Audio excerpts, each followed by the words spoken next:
بسم الله الرحمن الرحيم وإذا حصل الإيجاب والقبول لزم البيع ولا خيار لواحد منهما إلا من عيب أو عدم رؤية۔ اور جب ایجاب و قبول حاصل ہو جائے تو بیع لازم ہو جائے گی، اور بائع اور مشتری دونوں میں سے کسی کو اختیار حاصل نہیں ہوگا بیع فسخ کرنے کا، مگر یہ کہ مبیع میں کوئی عیب ہو یا بغیر دیکھے اس نے خرید لیا ہو۔ بائع اور مشتری جب آپس میں ایجاب و قبول کر لیں تو بیع تام و لازم ہو جاتی ہے، اور تام و لازم ہونے کے بعد بائع اور مشتری دونوں میں سے اگر کوئی چاہے کہ بیع فسخ کر دیں تو دوسرے کی رضامندی کے بغیر بیع فسخ نہیں کر سکتے ہیں۔ ہاں، اگر جو ہے سامان خریدا اور دیکھا کہ اس میں کوئی عیب ہے اور خریدتے وقت نہیں دیکھا تھا، خریدنے کے بعد دیکھا، تو عیب کی بنیاد پر اسے واپس کرنے کا حق ہے۔ اس کو خیار عیب کہتے ہیں، اور اس کو الگ فصل میں بیان کریں گے۔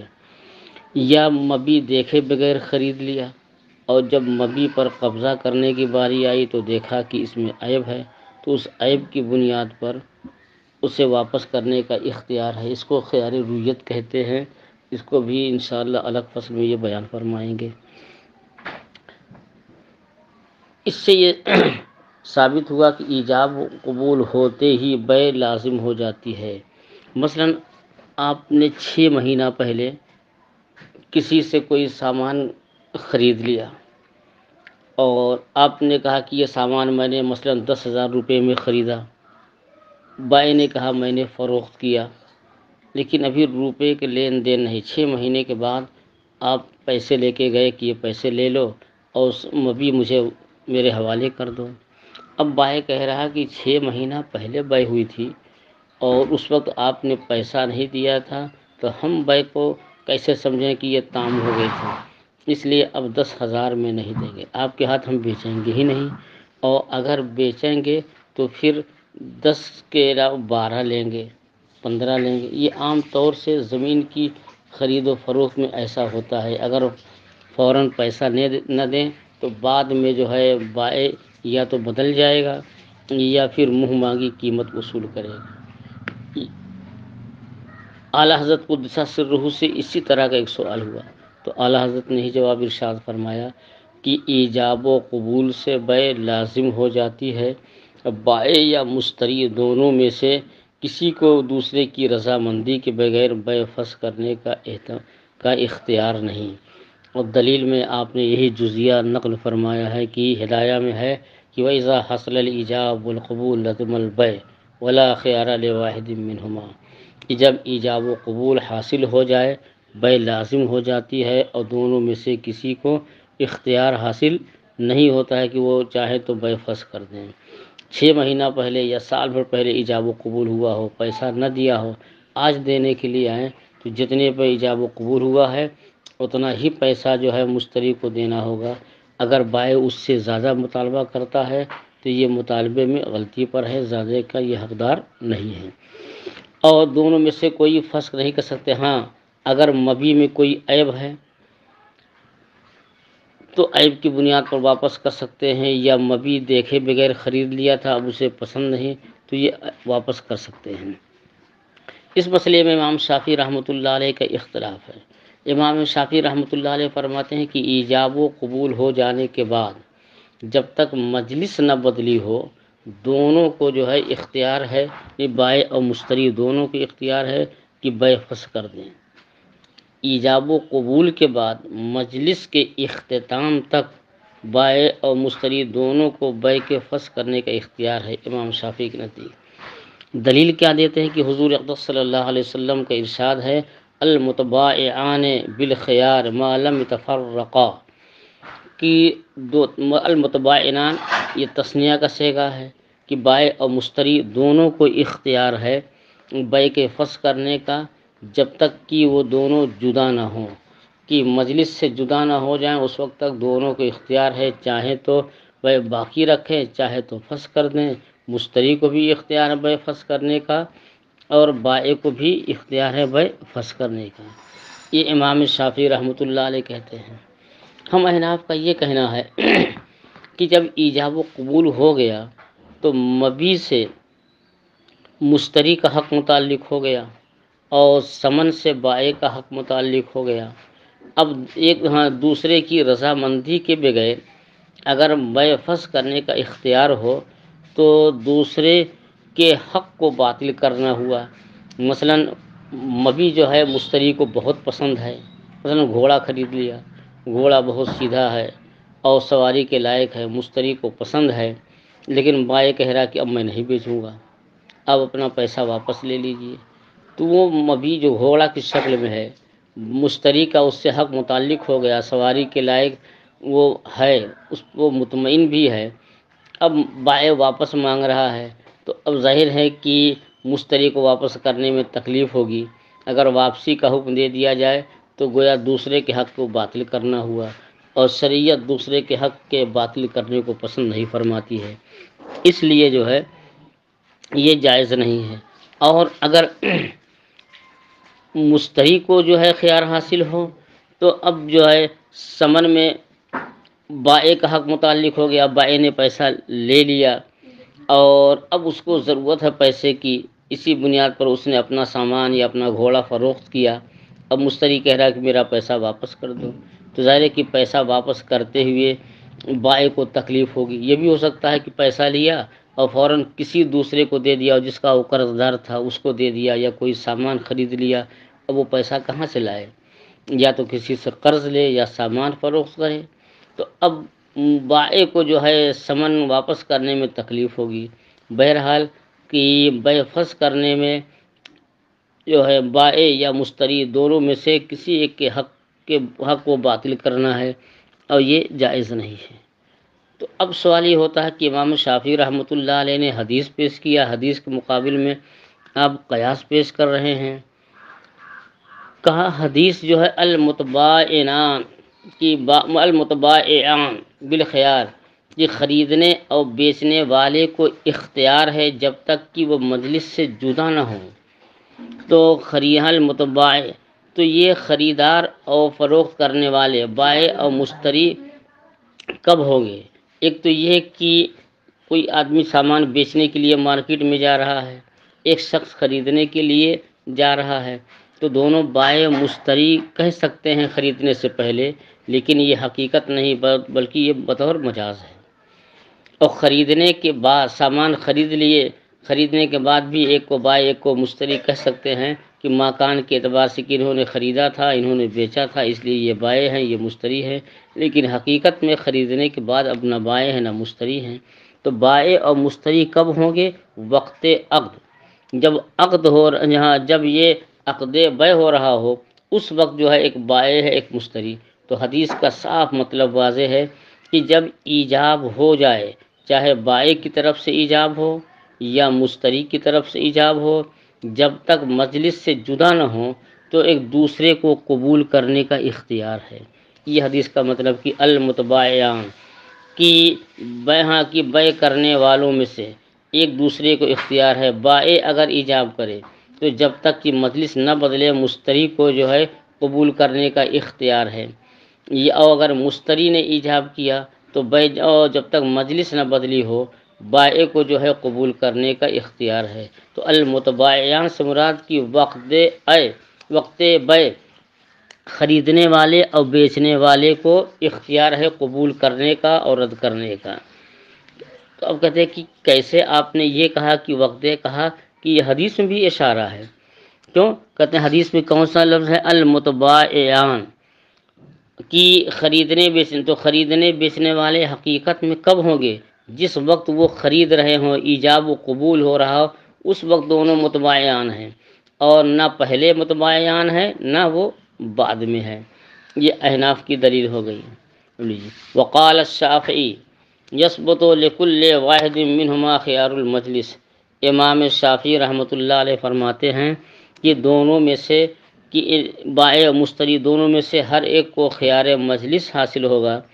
حضور اقدس صلی اللہ علیہ وسلم کا ارشاد ہے، خیار مجلس سے مراد کی جب تک وہ مجلس میں ہیں، ایجاب و قبول کرنے کے بعد بھی انہیں بیع کے فسخ کرنے کا اختیار ہے، چاہے وہ بائع ہوں چاہے وہ مشتری ہوں۔ حضور صلی اللہ علیہ وسلم کا ارشاد ہے المتبائعان بالخیار، کہ دونوں خریدنے اور بیچنے والوں کو اختیار ہے جب تک کہ وہ مجلس سے جدا نہ ہوں۔ تو جب تک مجلس سے جدا نہ ہو تو بائع بھی فسخ کر سکتا ہے اور مشتری بھی فسخ کر سکتا ہے۔ ولنا، ہم احناف کی دلیل یہ ہے کہ ان الفسق ابطال حق الغیر، کہ فسق کیا ہے؟ دوسرے کے حق کو باطل کرنا، ولا یجوز، تو یہ جائز نہیں ہے، اور دوسرے کے حق کو باطل کرنا نہیں۔ ظاہر ہے کہ اب وہ خریدنے کے بعد مبی میں مشتری کا حق متعلق ہو گیا، ثمن سے جو ہے بائع کا حق متعلق ہو گیا، اب ایک دوسرے کو دوسرے کی اجازت کے بغیر بیع کے فسخ کرنے کا جو ہے اختیار نہیں ہوگا۔ اب سوال یہ ہوا کہ امام شافعی رحمۃ اللہ علیہ نے حدیث پیش کی ہے اور اس کے مقابل میں آپ عقلی رائے دے رہے ہیں، تو اس کا جواب والحدیث محمول علی خیار القبول، اور یہ حدیث جو ہے المتبائعان بالخیار، یہاں خیار سے مراد خیار قبول ہے، کہ جب بائع نے ایجاب کیا تو مشتری کو مجلس میں قبول کرنے کا اختیار ہے، اور اگر مشتری ایجاب کرے تو مجلس میں جو ہے بائع کو قبول کرنے کا اختیار ہے۔ کہا آپ نے یہ خیار سے خیار جو ہے قبول کہاں سے لیا؟ کہتے فیہ اشارۃ الیہ، اور حدیث میں اسی کی طرف اشارہ ہے کہ خیار سے مراد خیار قبول ہے، یعنی ایجاب کے بعد قبول کرنے کے۔ کیوں؟ فإنہما متبائعان حالۃ المباشرۃ لا بعدہا، کہتے اس لیے کہ وہ دونوں بائع اور مشتری جو ہے خریدنے کی حالت میں ہوں گے، خریدتے وقت۔ اگر پہلے خریدنے سے پہلے بائع مشتری کہیں تو یہ مستقبل کے اعتبار سے گویا بطور مجاز ہے، خریدنے کے بعد جو اگر بائع و مشتری کہیں تو یہ ماضی کے اعتبار سے بھی بطور مجاز ہے۔ اور معنی حقیقی کب ہوگا؟ کہ وقت عقد ایک بائع ہوگا ایک مشتری ہوگا، تو حقیقت اور مجاز میں جو ہے حقیقت پر عمل کرنا اولا ہے۔ تو اب کہتے ہیں کہ یہ حدیث محمول ہے خیار قبول پر، کہ بائع اور مشتری کو اختیار ہے جب تک کہ مجلس سے وہ لوگ جدا نہ ہوں، اور اسی خیار قبول ہی کی طرف جو حدیث میں اشارہ ہے۔ کیوں؟ اس لیے متبائعان کا لفظ ہے، اور متبائعان دونوں کب ہوں گے؟ عقد کی حالت میں ہوں گے، لا بعدہا، اور عقد جو ہے تام ہو جانے کے بعد اب نہ کوئی بائع ہے نہ کوئی مشتری ہے۔ ایک جواب۔ دوسرا جواب حدیث کا یہ ہے کہ المتبائعان بالخیار، کہ یہاں بالخیار میں دونوں احتمال ہو سکتا ہے، کہ عقد کے بعد بھی اختیار ہے اور عقد کے پہلے بھی، لیکن یہاں جو ہے کہتے واؤ یحتملہ، کہ یہاں اس کا بھی احتمال ہے۔ کس کا احتمال ہے؟ کہ خیار قبول کا، کہتے ہیں یحتملہ، کہ خیار جو ہے خیار رد کے ساتھ ساتھ خیار قبول کا بھی اس حدیث میں احتمال ہے۔ فیحمل علیہ، تو حدیث محمول کی جائے گی خیار قبول ہی پر، کیونکہ خیار قبول یہ حقیقت ہے اور دو مجاز ہوگا۔ والتفرق فیہ تفرق الاقوال، تو اب حدیث میں معلوم یتفرقہ کیا مطلب ہے؟ کہتے ہیں یہاں تفرق سے مراد، جدائی سے مراد ہے کہ اقوال کی جدائی سے پہلے، مثلا ایک نے کہا کہ بعتو، ابھی اس کا یہ قول مکمل ہوا تو اب دوسرے فریق کو اختیار ہے اشتریتو کہنے کا، اور یا ایک فریق نے اشتریتو کہا تو یہ قول اس کا مکمل ہوا تو دوسرے فریق کو یعنی بائع کو یہ اختیار ہے چاہے بعتو کہے یا بیتو نہ کہے۔ تو کہا یہاں تفرق سے مراد تفرق ابدان نہیں بلکہ تفرق اقوال ہے۔ بات ختم ہو گئی۔ تو اس زمانے میں عموماً بیع ہوتی ہے روپے اور پیسے کے عوض، سامان سے گیہوں، چاول، آٹا، دال، یہ سب کیا ہوتے ہیں؟ مبی، اور روپے پیسے جو ہے یہ ثمن ہوتے ہیں۔ لیکن پہلے جو ہے کہ کبھی روپے پیسے کے عوض بھی بیع ہوتی تھی، درہم و دینار، ایک طرف آٹا ہے چاول ہے دوسری طرف درہم ہے یا دینار ہے، تو یہ سب جو ہے سامان کی بیع روپے پیسے کے عوض ہوتی تھی، لیکن سامان کی بیع سامان سے بھی ہوتی تھی، یہ پہلے زمانے میں رائج تھا، لیکن اس وقت جو ہے اس کا رواج کم سے کم ہو رہا۔ مثلا ایک شخص نے کہا کہ آپ ہم سے 5 کلو جو لے لیجئے اور 10 کلو جو ہے گیہوں دے دیجئے، یا آپ ہم سے جو ہے 5 کلو چنا لے لیجئے اور اس کے مقابل میں آپ ہم کو 20 کلو آٹا یا چاول دے دیجئے یا گیہوں دے دیجئے۔ تو ایک قسم کے اناج کی بہ دوسرے قسم کے اناج کے عوض ہوتی تھی۔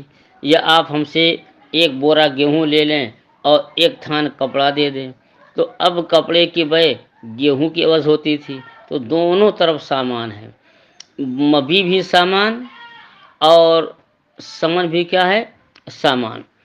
تو اب اگر سمن جو ہے سامان کی بہ سامان سے ہو تو اب اس کے لیے ضروری ہے کہ جو ہے کہ جیسے مبی کی مقدار معلوم ہونی چاہیے، ایسے ہی سمن کی بھی مقدار معلوم ہو، اور مقدار کے ساتھ ساتھ وصف بھی معلوم ہو۔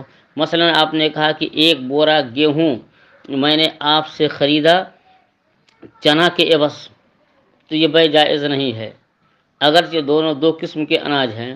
کہ 1 بورا گیہوں تو متعین ہو گیا، گیہوں آپ کے سامنے رکھا ہے اور آپ نے کہہ دیا چنا کے عوض، تو کتنا چنا ہے اور کس قسم کا چنا ہے، اگر بے تام مان لی جائے تو جب چنا دینے کی باری آئے گی تو آپ 1 کلو لے کر کے آئیں گے، کہا یہ بھی تو چنا ہے، اور وہ تو سوچے گا کہ مجھ کو بھی 1 بورا جو ہے چنا ملے گا۔ تو ظاہر ہے کہ جب چنا کی مقدار متعین نہیں تو پھر نزاع ہوگا، جھگڑا ہوگا۔ اور جب یہ کہیں کہ مطلق چنا، تو اب اس میں بھی نزاع جو ہے، اب یہ جو ہے کہ چھوٹے دانے والا چنا دے رہے ہوں جو 40 روپیہ کلو فروخت ہو رہا مثال کے طور پر، اور بیچنے والے نے سوچا ہوگا کہ میں گیہوں دے رہا ہوں، مجھ کو کابلی چنا ملے گا، وہ اپنے من میں جو ہے کابلی چنا سوچ کے رکھا ہے، اور خریدنے والے اپنے من میں جو ہے ککر سنڈا کا چنا جو ہے سوچ رہے ہیں۔ تو اب جب ایک ککر سنڈا کا چنا دے رہے ہیں، وہ کابلی کا مطالبہ کر رہے ہیں، تو ظاہر ہے کہ اختلاف کا سبب ہوگا، اور جس چیز سے اختلاف کا سبب ہو وہ بے جائز نہیں ہوتی ہے۔ تو اس لیے جیسے مبی کا متعین ہونا، معلوم ہونا، مبی کا معلوم ہونا، اس کا وصف معلوم ہو، اس کی مقدار معلوم ہونا ضروری ہے، اسی طرح سمن جو ہے کی مقدار کا بھی معلوم ہونا ضروری ہے، اور سمن کی صفت کا بھی معلوم ہونا ضروری ہے تاکہ بے جائز ہو۔ یہ تو اس صورت میں تھی جب کہ سامان کے بدلے میں سامان کی بے ہو، لیکن آج عموماً بے جو ہے روپے کے عوض ہوتی ہے، تو اب یہاں صفت کا تو کوئی وہی رہی، بس جو ہے صرف مقدار، مثلا 1000 روپے کے عوض میں نے 1 بورا گیہوں خریدا، تو 1000 روپیہ کہتے ہیں یہی کافی ہے۔ اب روپیہ کوئی پرانا دے، 500 کے 2 نوٹ دے، اور 10 روپے کی 1 گڈی دے، یا 100 کا 10 نوٹ دے، یا بینک سے نکالی ہوئی پوری نئی گڈی دے جس نے ابھی کسی کے ہاتھ میں پہنچی نہ ہو، تو بیچنے والے کو کوئی اعتراض نہیں، چاہے نئی گڈی دیجیے، نئی کرنسی، چاہے 10 کا جو ہے 1 گڈی دیں، چاہے 500 کے 2 نوٹ دے دیں، چاہے 100 کے جو ہے 10 نوٹ دیں، وہ چاہے جو ہے 20 روپے کے جو ہے 50 نوٹ دیں، چاہے 200 کا 5 نوٹ دیں، کچھ بھی ہو، تو بائع کو کسی طرح کا کوئی اعتراض نہیں ہوگا۔ تو اس زمانے میں صرف جو ہے سمن کی مقدار معلوم ہونا ضروری ہے، اور یہ کیفیت نہیں کہ کون سا نوٹ ہوگا اور کس کی 500 کا دیں گے کہ 100 کا دیں گے، یہ بیان کرنا کوئی ضروری ہے، کیونکہ مالیت میں سب یکساں ہوتے ہیں۔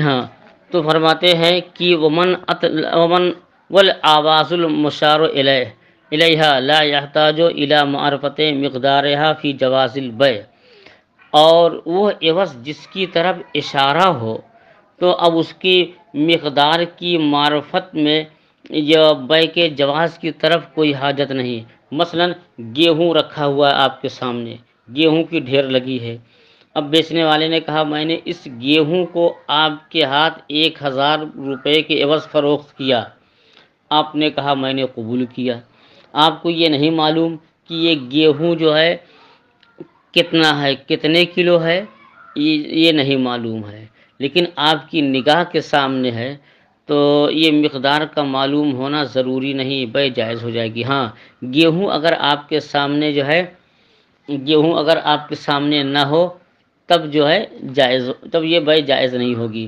کیونکہ کہہ دے میں نے آپ کو کہ ہاتھ گیہوں فروخت کیا 1000 روپے میں، آپ 1000 روپیہ تو لے لیں گے، لیکن گیہوں دینے کی باری آئے گی تو آپ جو ہے 1 کلو ایک جھولے میں رکھ کے آئیں گے، کہا یہ کیا، کہا جو 1000 روپیہ میں نے لیا تھا گیہوں، کہا 1000 کے بدلے میں ایک جھولا گیہوں، یہ کون سا گیہوں ہے، سونے کا ہے کہ چاندی کا ہے؟ آپ کہیں گے کہ میں نے مطلق گیہوں کی بات کی تھی، 1 کلو 2 کلو 10 کلو 50 کلو کا نام تو میں نے نہیں لیا تھا۔ تو اب جھگڑا کا سبب ہوا کہ نہیں ہوا؟ جو جھگڑے کا سبب ہو اس سے بے جائز ہے، تو اب اس کی مقدار کا معلوم ہونا ضروری ہے۔ لیکن اگر آپ کی نگاہ کے سامنے گیہوں کی ڈھیری لگی ہے تو مقدار کا معلوم ہونا ضروری نہیں۔